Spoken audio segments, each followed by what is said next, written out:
Vem cá, meu amigo. Luiz Kawaguchi já está aqui. Tudo bom, querido? Tudo bem? Firme, seja muito bem-vindo, viu? Muito Pode obrigado. sentar lá. O Luiz Kawaguchi está entrando aqui no lugar do nosso Fabrício Naitsky para a gente girar a roda aqui nesse domingão.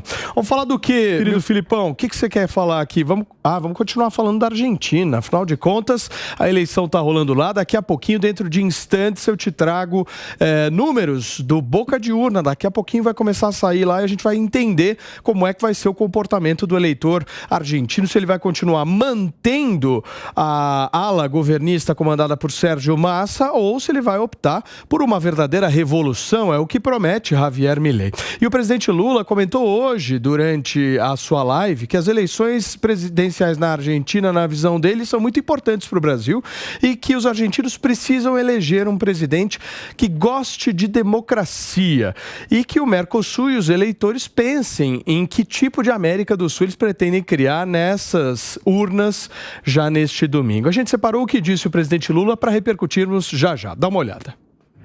Mas eu queria pedir para vocês que vocês lembrem de que o Brasil precisa da Argentina e de que a Argentina precisa do Brasil. Dos empregos que o Brasil gera na Argentina e dos empregos que a Argentina gera no Brasil. Do fluxo comercial entre os dois países e de quanto nós podemos crescer juntos. Para isso é preciso ter um presidente que goste de democracia, que respeite as instituições, que goste do Mercosul, que goste da América do Sul e que pense na criação de um bloco importante. Na hora de votar, pense na Argentina. É soberano o voto de vocês, mas pense um pouco no tipo de América do Sul que você quer criar, de América Latina que você quer criar e de Mercosul que você quer criar. Tá aí a fala do presidente Lula na sua tradicional live nesta semana. Kawaguchi, o Felipe Monteiro, hoje, antes de começar o programa, disse para mim, só em off, eu não vou contar para ninguém, só para você. Ele disse o seguinte, que para a esquerda seria boa a vitória do Milei. Como é que você vê isso? Eu acho que são duas propostas de mundo diferentes e a gente tem muito que aprender aqui no Brasil. A gente tem falado muito aí sobre as polêmicas. O Milei é um cara ultradireitista, ele é um cara polêmico, ele quer acabar com o Banco Central. Eu acho que não dá pra gente falar que a esquerda ganharia com isso, porque é uma proposta de filosofia política completamente contrária. O que a gente tem é um modelo completamente diferente. Primeiro, ele pode ser chamado de ultradireitista, mas a gente está falando de libertarismo. Eu acho que para começar, para introduzir aí esse conceito, a gente tem que falar o que é o libertarismo. É a contradição, ou seja, é tudo que é contrário contra o paternalismo que a gente tem, por exemplo, aqui no Brasil, ou seja, o paternalismo, você proteger o cidadão contra ele mesmo. O que o Milei está trazendo é uma ideia política de liberdade. Por exemplo, um exemplo bem simples, usar cinto de segurança no carro ou usar capacete na moto. É muito bom? É muito bom. O libertário, ele acredita que é muito bom, só que ele acha que o governo não pode te obrigar a fazer isso. O governo não pode proteger você contra você mesmo. Esse é o primeiro pilar aí do libertarismo, essa filosofia política. O segundo é você não intervir em questões morais. É claro que o Milei tem uma posição um pouco mais conservadora, ele é contra o aborto, por exemplo, mas em geral ele fala que o Estado não tem que intervir em nenhum assunto que diga respeito só ao cidadão. Por quê? Porque é a liberdade dos direitos do cidadão. Isso é o maior bem para o libertário. Então, se você não está machucando ninguém, você pode ter qualquer tipo de comportamento moral que você tenha. Isso aí é um pouco até polêmico com os conservadores. E o terceiro é que ele acha, o terceiro pilar do libertarismo é que ele acha que você não pode ter redistribuição de renda por meio de impostos, ou seja, os libertários de quem o Milei segue, eles acham que você aumentar o imposto para o rico para dar dinheiro para o pobre é o equivalente a roubo. Não estou falando se isso é certo ou se isso é errado, estou falando que essa é a filosofia política que o Milei segue. Mas então, o Kawaguchi, eu acho pensando com a cabeça do PP aqui, você me corrija se eu estiver errado. Quando o PP fala o seguinte, a eleição do Milei beneficia a esquerda, eu acho que o PP está pensando que todas essas propostas são propostas revolucionárias, certo? No momento em que você fala que, olha, a Argentina não vai mais ter Banco Central. Eu acho que a cabeça do PP está funcionando num raciocínio de que ele não vai conseguir executar nada do que ele está propondo e vai ser um verdadeiro desastre. É isso? Exatamente isso. E aí vai dar força para a esquerda, para o peronismo voltar com muito mais força na Argentina. E não necessariamente pela capacidade de execução ou não do Milei, mas por a gente conhecer a Argentina e saber que assim, a Argentina vive um estado praticamente sindical, né? Onde a gente falou aqui que 70% da população vive de algum subsídio do governo. Então tem muita coisa entranhada, né, no governo, na política argentina, que o Milei vai enfrentar uma dificuldade, assim, dificílima. Aqui no Brasil a gente já tinha isso, de certa maneira, feito pelo governo do PT, né, que ficou muito tempo no poder e agora voltou. Agora, na Argentina é muito pior, porque lá é o germe do populismo que habita há muito mais tempo. Inclusive. Lá é escola, né? Exatamente. Quando o pessoal fala do subsídio na Argentina, tem um ponto que me incomoda, porque o subsídio na Argentina e os programas sociais da Argentina não foram construídos somente no governo Kirchner. Foi construído ao longo da história. A Argentina foi um país rico no passado. Né? Ou seja... Até começaram esses programas de obrigações do governo, social, 42 com Perón. O Estado social na Argentina foi uma construção institucional de longa data. Porque era um país rico. Né? Agora está numa outra realidade. Ficou pobre, está com problema financeiro, problema fiscal, problema de arrecadação e mantém os níveis altos de subsídio. Então o Milei, quando entrar no poder, ele fala, vou ter que revisitar esses subsídios todos. Então vai estar nas costas do Milei exatamente resolver um problema que a Argentina não consegue resolver. E permita-me só um adendo. E aí que está o problema. Paulo, você acertou em cheio, hein? Porque o Felipe acabou de falar, quando o Milei entrar no poder, quer dizer, ele está torcendo e já está acreditando que o Milei vai ser presidente, né? Mas eu queria lembrar duas coisas. Primeiro, a Argentina ficou riquíssima, um dos 5 países mais ricos do mundo, sem Banco Central, que foi criado, se não me engano, em 1936. Portanto, o Milei mostra que é possível ficar rico sem Banco Central. E segundo, eu queria fazer um comentário sobre a fala do Lula. Tenho muitas diferenças com o presidente Lula, com o PT, com toda a ideologia deles, mas eu preciso reconhecer que essa fala dele é louvável. É isso que eu espero de um presidente da República, quando esteja no cargo. Não fazer torcida por um ou por outro. A gente sabe que ele tem a torcida interna dele, mas ele falou como um chefe de Estado.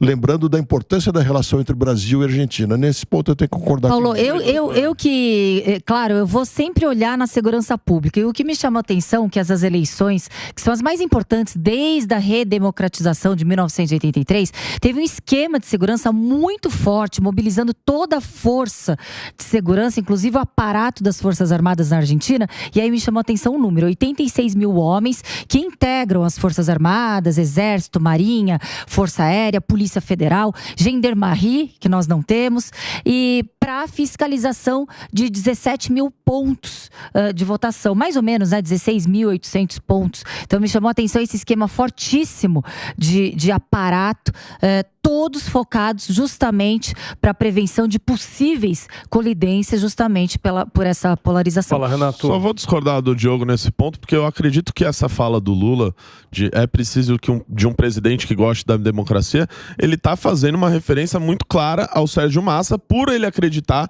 que o Milei não seja um candidato democrático, por assim dizer. Tanto é que o PT e o próprio presidente, eles atuaram de maneira direta na eleição da Argentina, tanto dando apoio ao Sérgio Massa, como inclusive se utilizando do BNDES para aprovar empréstimo para o senhor Alberto Fernandes fazer ali mais benesses com dinheiro aprovado aqui. Então eles interferiram na eleição da Argentina, sim, e o Lula faz campanha, e o próprio PT faz campanha para o Sérgio Massa. Isso é muito claro para mim. Como eu disse, a gente sabe as preferências do PT, isso a gente sabe. Mas ele, na cadeira de chefe de Estado, falou, na minha opinião, o que deve falar. Porque se nós formos entender que falar que quer um que goste de democracia seja excluir o Milei, nós teríamos que entender então, que o Milei não serviria para participar das eleições. Do ponto de vista e acho do Lula, que não é isso que ele acredita. Mas eu não vi ele falar isso. Por isso que eu acho uma frase muito genérica, ainda mais conclusão. Que a democracia isso é conclusão de cada um. Eu parto do princípio que ambos são democratas.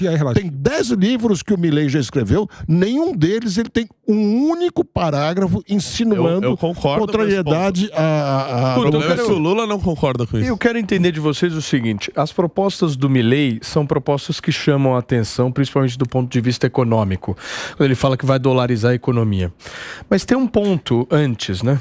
Cadê o dólar na economia argentina? Como é que ele vai fazer isso? As propostas, elas são realmente válidas, né? Chamam a atenção, são propostas que são diferentes, mas eu tenho dúvida do ponto de vista de praticidade delas. Como é que ele vai conseguir dolarizar a economia argentina na avaliação de vocês? Tem um dado que chama bastante atenção. Quando o Massa recebeu quando ele entrou como ministro da Economia em agosto do ano passado, a Argentina tinha mais ou menos 70 bilhões de dólares em reservas. E ele tem agora 26 bilhões de dólares. Ele está controlando na Argentina, por exemplo, o uso, o importador, se ele pode importar equipamento, insumos em dólar. Então ele controla o dólar de uma forma que apavora os investidores, apavora os empresários e faz todo mundo embora. Então, ao invés de trazer mais dólares para a economia, ele está fazendo os dólares fugirem. Então, tanto Massa quanto Milei, quem pegar essa situação vai ter um problemaço. Não é só dolarizar a economia, vai ser muito difícil se o Milei ganhar com reservas tão baixas que ele está herdando do Massa. Pediu, Pepe? Pedi. Primeiro é o seguinte, eu quero só endereçar para o Diogo. O Diogo é o seguinte, o Banco Central do Brasil surgiu em 64, por exemplo. Mas antes de 64 existia a Superintendência da Moeda do Crédito, que cuidava da moeda. Na Argentina, antes de 30, existia essa mesma superintendência. Ou seja, tem que ter o Banco Central. Em qualquer país tem o Banco Central. Acabar com o Banco Central é uma ideia completamente... Se não tinha, por que tem que continuar tendo? O segundo ponto que eu acho importante é a direção da questão do dólar. A Argentina já é dolarizada. Esse é o primeiro ponto. Por que é dolarizada? Porque na Argentina não existe um mercado de dívida pública. No Brasil, por exemplo, quando o governo tem que arrecadar dinheiro, o que ele faz? Ele emite título da dívida pública e as pessoas compram. Na Argentina, o governo não faz isso. Como é que a classe rica e a classe média faz? Compra dólar. Né? Ou seja, a economia da Argentina, de fato, já é dolarizada. Então a ideia do Milei de dolarizar a Argentina ainda mais não tem qualquer sentido. Não tem lógica alguma. Vai só fazer a Argentina ir cada vez mais para a crise econômica, agravar a crise econômica.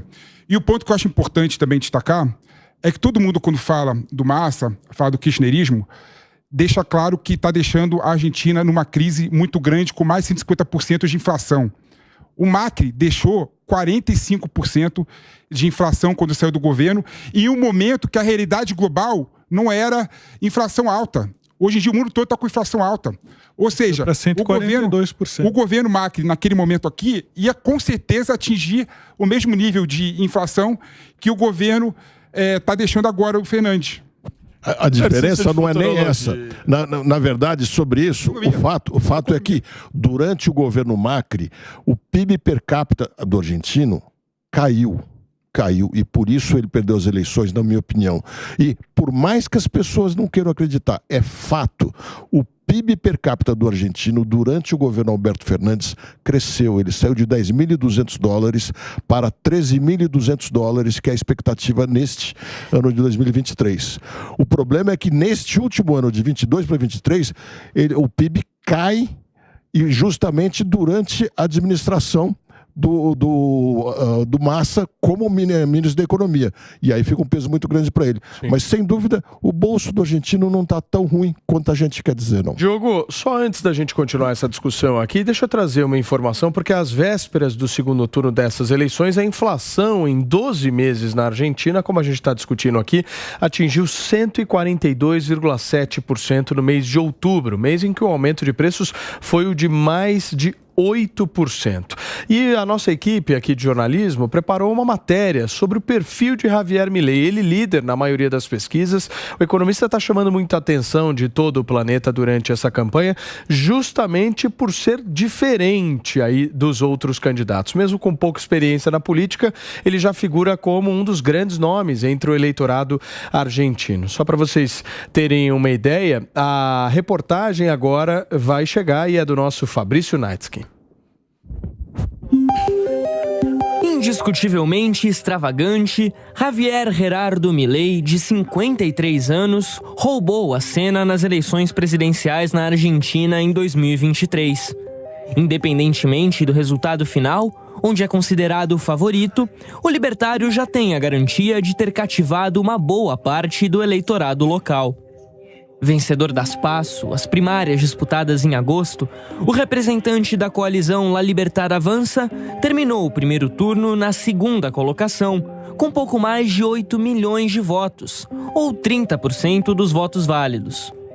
Para quem prometeu despertar leões entre a população durante a campanha, Milei parece ser o exemplo perfeito de uma ascensão meteórica na política nacional. O economista, nascido em Buenos Aires e formado na Universidade de Belgrano, se tornou figura pública há menos de 10 anos, na metade da década passada, como comentarista de TV. Mas só concorreu a um cargo em 2021, quando foi eleito deputado. O estilo único despertou o interesse principalmente dos mais jovens. O visual meio roqueiro, com cabelo bagunçado e costeletas, gerou os apelidos de Wolverine e Peruca pela imprensa e o público argentino. Já o forte posicionamento à direita, se auto-intitulando um anarcocapitalista, e as declarações consideradas polêmicas levaram a comparações com o ex-presidente dos Estados Unidos, Donald Trump, e o ex-presidente brasileiro, Jair Bolsonaro.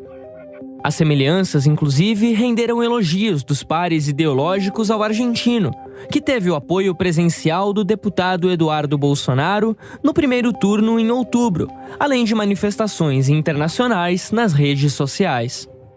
Teatral, Milei enfatizou o uso de uma motosserra para representar os cortes que ele pretende promover no Estado argentino. E não poupou críticas à chamada casta política, se referindo a nomes mais tradicionais do cenário do país.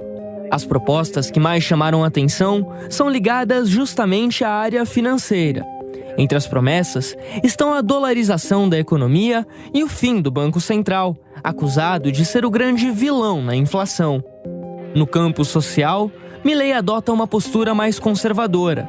Facilitar o porte de armas e aumentar o cerco contra o aborto, legalizado no final de 2020, figuram como bandeiras do candidato. Mas certos posicionamentos repercutiram no campo da polêmica, como os comentários acusando o Papa Francisco de ser comunista e os elogios à ex-primeira-ministra do Reino Unido, Margaret Thatcher, que liderou o governo britânico durante a Guerra das Malvinas, em 1982. Para o segundo turno, Milei moderou o discurso e tentou abandonar os extremos.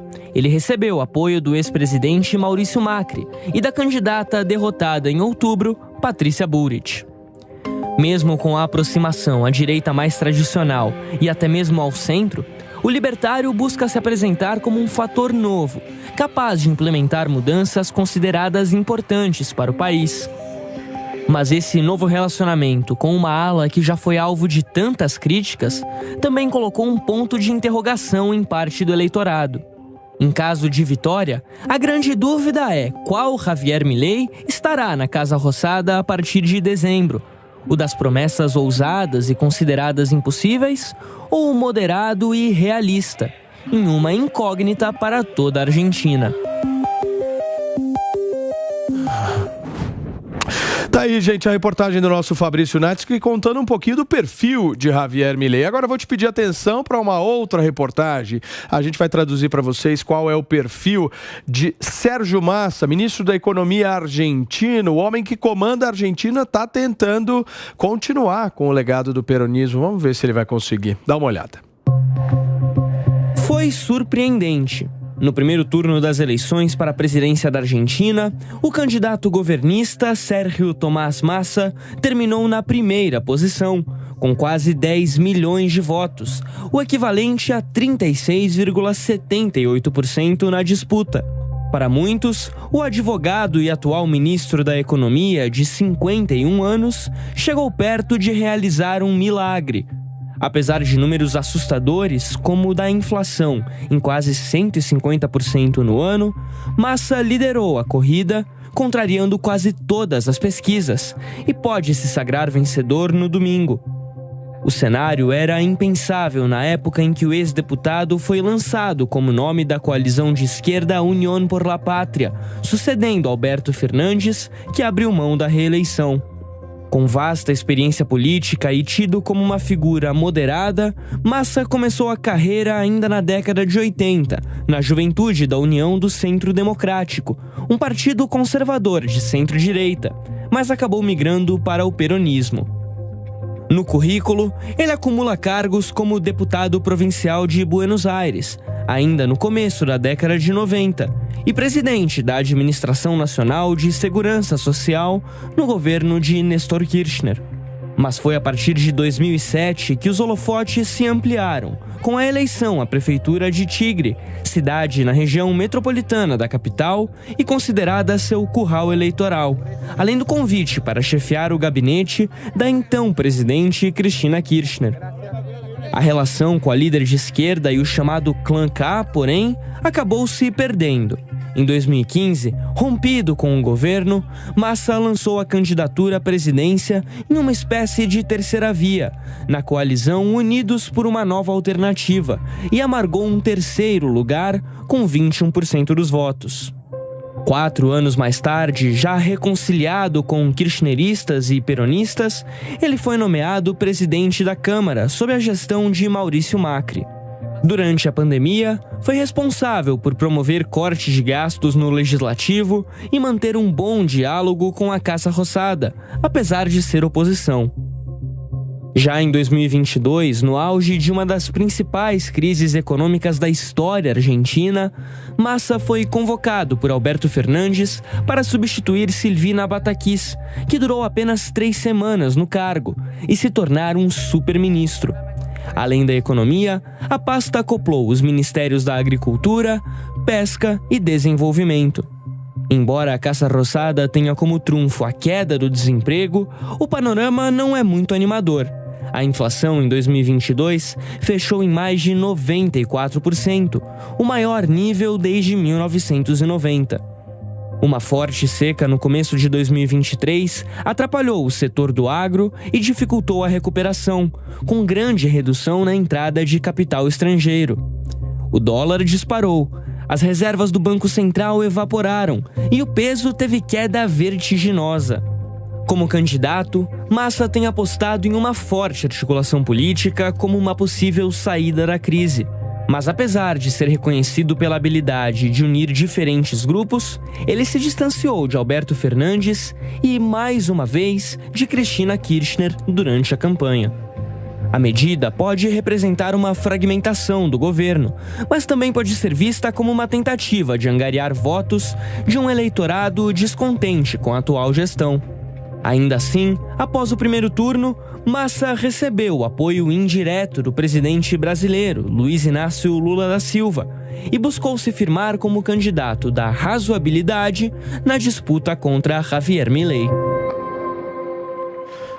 Tá aí, gente, daqui a pouquinho a gente tem números aí do Boca de Urna, lá direto da Argentina, e o Favalli já vai entrar com a gente. O Favalli deve estar apurando alguma coisa, agora deve estar em frente, ali não sei se é o obelisco ali, mas daqui a pouquinho ele entra ao vivo para conversar com a gente e para tentar explicar essa falta de comparecimento do argentino às urnas, hein? Pelo menos até às 3 horas da tarde o número de comparecimento era de 45%, ou seja, um número baixo se comparada à eleição do presidente primeiro turno. A nossa Raquel Galinatti me pediu a palavra para falar um pouquinho mais dessa eleição. O que você gostaria, doutora? Eu achei muito interessante a fala do presidente Lula, que ele espera que o próximo presidente da Argentina respeite as instituições democráticas e a democracia, as instituições de Estado. Então me abre uma esperança que o presidente também as respeite, né? Então, claro que me surgiu uma esperança que o nosso presidente também faça o mesmo. Fala, Cássio. Paulinho, pegando o gancho da abstenção nas eleições argentinas, eu acho que isso pode ser importante para o resultado. Nós falamos aqui, o PP inclusive rebateu, que 60% do eleitorado argentino é beneficiário de algum tipo de benefício. Quem está preocupado com isso, quem está preocupado em perder esses benefícios, não deixa de comparecer. Então isso pode ser determinante para o Massa, para uma eventual vitória do Massa, e pode ser prejudicial, obviamente, ao Milei. O Kawaguchi, você acha que pode ter, como a vitória de Javier Milei, uma onda de direita vindo por aí? Eu creio que sim, porque ele tá mostrando pra gente o que é um exemplo. O que é? Qual que é a principal chave de leitura? Qual que é a melhor interpretação disso? Até a gente viu na reportagem, por que ele tá querendo acabar com o Banco Central? Porque ele tá preocupado com esses 142% de inflação. Ele não quer o Banco Central, porque o Banco Central imprime dinheiro. Quando você imprime dinheiro, você aumenta a inflação. O grande recado, talvez ele não consiga fazer tudo isso, mas o grande recado que o Milei está trazendo é: vamos diminuir o tamanho do Estado, vamos diminuir o subsídio que ele dá para a população, essa história dos 60% das pessoas da população receber algum tipo de ajuda, e vamos diminuir a interferência na economia. Então você não pode falar, ele vai só acabar com o Banco Central e vai dolarizar. Tudo isso está intercalado com essa política majoritária dele.